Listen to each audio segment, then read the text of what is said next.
thing. Hey everybody, Aaron Rift here from NoDQ.com along with Mike Nagel and Noah Donish. WrestleMania 29 has just concluded, and I think we all are pretty much in agreement that, once again, thumbs down. WrestleMania was a disappointment.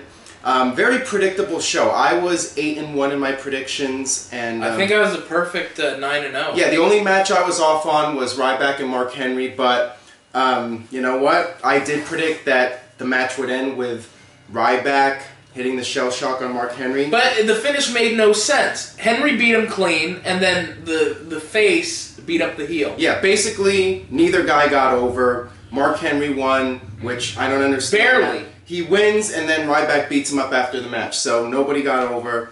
Didn't care for the finish at all. Just, I don't understand what they were thinking with that one.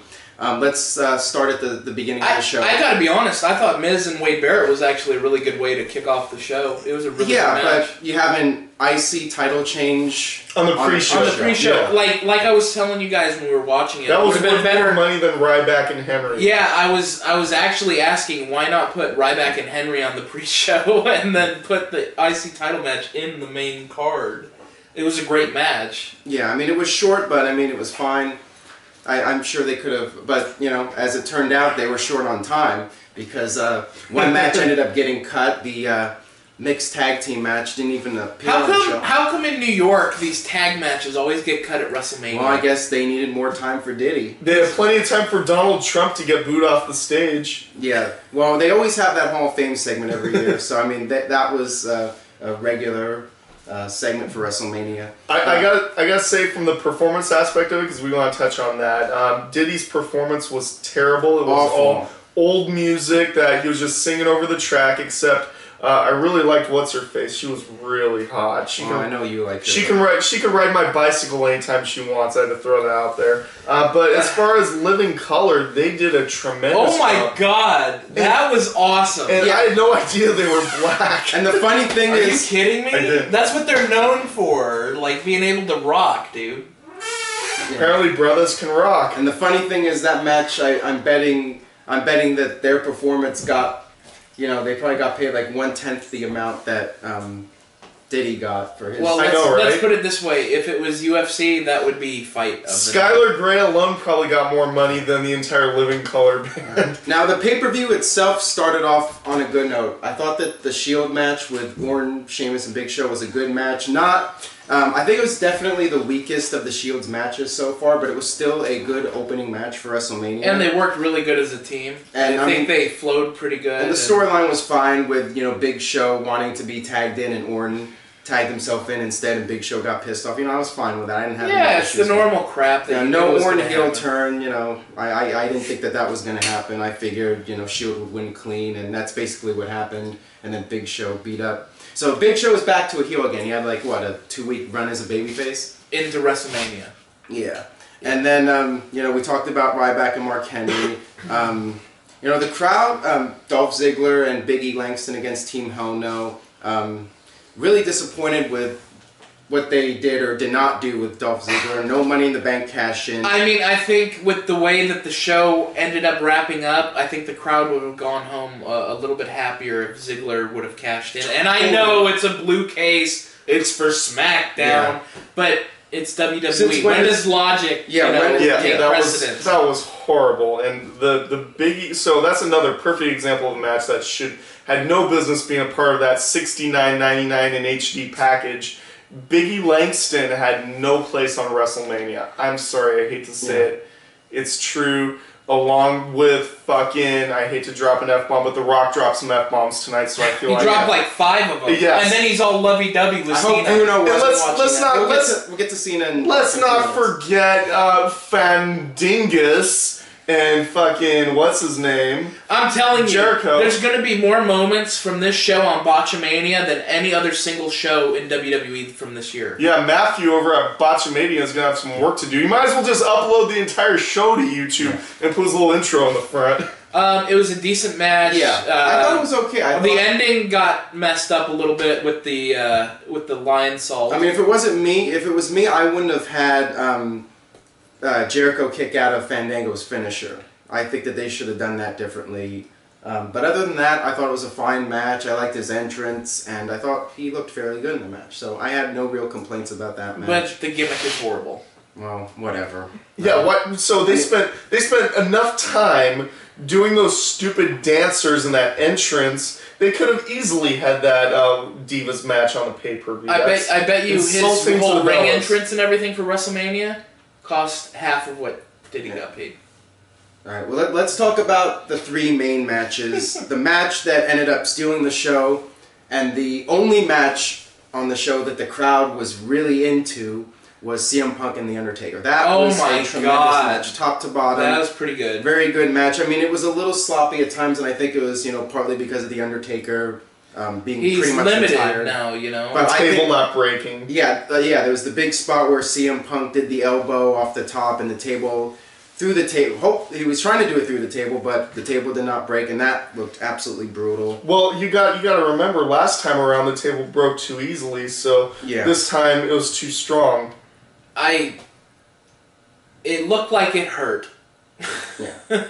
And the crowd was really hot for this match. I don't think it was as good as the Shawn Michaels Undertaker matches, or even the the Triple H Undertaker matches, but I still think it was... I think it was better than Hell in a Cell last year. Yes, I agree. I thought that... Not as good as the second time that they met at Mania, but I thought it was better than last year. I agree, and I think some people will disagree with And that. I thought it was the match of the show, to be honest. Well, I think everybody will easily call that the match of the show. And I think it would have been the match of the year if Undertaker would have done the running spot. But he got stopped because of his limitations. Well, I was scared. When he was running the ropes and it looked like he was going to do that dive, It's WrestleMania. You put it all on the line. I was fearing for Undertaker's life, to be honest. Just knowing, his physical condition. But he's the dead man. Nothing can happen to him. Exactly. Well, I mean, my thoughts were that there was no way in the name of anyone that they were going to give the match to CM Punk so soon after Paul Bearer's death. No. I mean, I think maybe had Paul Bearer survived, I think maybe it would have been a little bit closer to call for me. But WWE's done some shiesty things in the past. Nah, Taker's streak will always remain. They weren't going to do that, especially so soon after William Moody's death. Especially since Kane beat him clean on Raw a couple weeks ago. I mean, what sense would that make that the weaker brother gets the clean win? And the one that's clean win? A clean win, I said. You said queen win. You need to quit drinking. I'm I think you've had too many... I'm meatified. No Broom Keys or Hall of Flames, but... a joke that nobody will get. But anyway, let's move on. Let's move on. Move the show along. You know me, I'm getting frustrated now with you guys goofing off. It's frustrated with an R, not frustrated with your New Jersey shit. Wow. Okay, let's move on to the semi-main event, Brock Lesnar versus Triple H. That was a brutal fucking match. It was very physical, and I was actually really enjoying the match. I thought that they were working hard, and I don't fault them at all. I mean, the big problem here was that it followed CM Punk and The Undertaker, and the crowd was just completely burned out. They did not care about this match at all, and this is 0-2 now. I was at SummerSlam. The crowd was dead for that first match, and they were dead for this. It's funny because I predicted on that first NTV that this feud would be wrapping up around this time, and this was before even Lesnar fought Cena, so nobody knew that they would be going at. I knew this was going to happen. So I mean, it was a very predictable match. I like the war cries though. Yeah, Brock Lesnar doing the. Ah! That was very funny. I was very entertained by the match, but the crowd heat really hurt this one, and Shawn Michaels broke his nose. I don't know. He took a stiff shot from Lesnar's elbow. Yeah, but I mean, it was very predictable in the sense that Shawn Michaels stopped Paul Heyman's interference, and then of course Triple H beats Brock Lesnar. I just have to ask one question: why is it that every time Shawn takes part in a WrestleMania now, he just stands idly by in a corner with a frown on his face? He looks like he's about to cry. He did take the F5 at one point. So. Well, yeah, but if I was making his kind of money just to walk down that ramp and stand there for 25 minutes. I would be smiling the whole time. True. And finally, we have the main event, a match that perhaps should have been once in a lifetime. I don't think we needed to see it twice. Oh my god, it was so sloppy. I mean, it was basically Rock hits a finisher, Cena hits a finisher, Rock hits a finisher, DDT, another finisher. Cena at one point was doing a repeat of last year where he was going to hit. And then he caught himself. Rock caught him, and then Cena caught him, put him in an AA. He reverses it into a rock bottom just like last year, But this time Cena kicks out. And it just went back and forth with the finishes. It was really overdone, and once again, the crowd was surprisingly quiet for this, considering the fact that they all knew what was going to happen. Of course, they were quiet. The two biggest stars. Actually, when they were going back and forth with the punching, the crowd was the very end, the crowd was into it a little bit. Well, they were hoping Dolph Ziggler would come out and cash in. That's why. Yeah, I mean... So were we, actually. Yeah, I was figuring that, Ziggler coming out might be the only thing to save this. I just couldn't imagine them ending the show with Cena winning clean, and then Rock and Cena embracing and shaking hands. Well, they gave themselves those little love notes. I thought that was going to be the ending, but I was just hoping it wouldn't happen because I know the crowd was going to crap on it, and you know what? The crowd crapped on it. This is my least favorite WrestleMania that I think I've ever seen. No, 21 was worse than this. No, we were there and we saw Angle and Michaels live. Yeah, and that was a great match, but every WrestleMania has its good moments, and Angle Michaels beats this whole WrestleMania. Yeah, but WrestleMania 21 had far worse Eddie moments. Guerrero and Rey Mysterio opening the show, you're wrong. Okay, that's just my opinion, but what I was going to say was, what I was hoping would happen... shut your mouth, you drunk.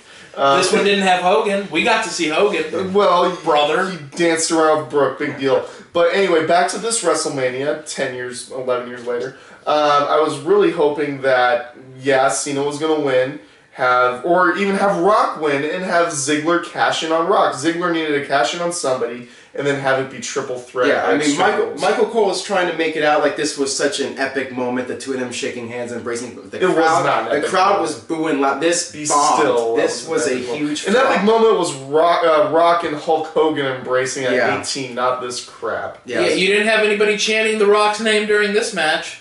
Yeah, so very predictable show, and, I have to give it a thumbs down. So, better question. It was $69.99 HD. How much would you have paid for it? Yeah. I mean, how much do you think it's worth at this point, cost-wise? I don't know. Well, the thing is, it's WrestleMania. I'm sure it's going to do a huge buy rate, and next year it's WrestleMania 30, and with all the hype, WWE always has the big hype machine, and WrestleMania always does a big number. So I think that it's not going to hurt them. I don't think.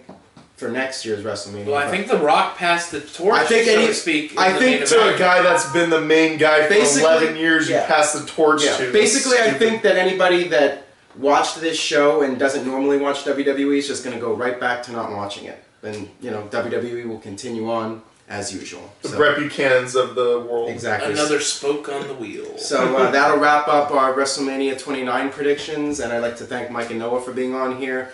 Check out Mike's eBay page at Hollywood_awesome_bargains, right? Very good. And WrestlePoop.com, and I'll see you guys this week for no DQ&A video. Buy some.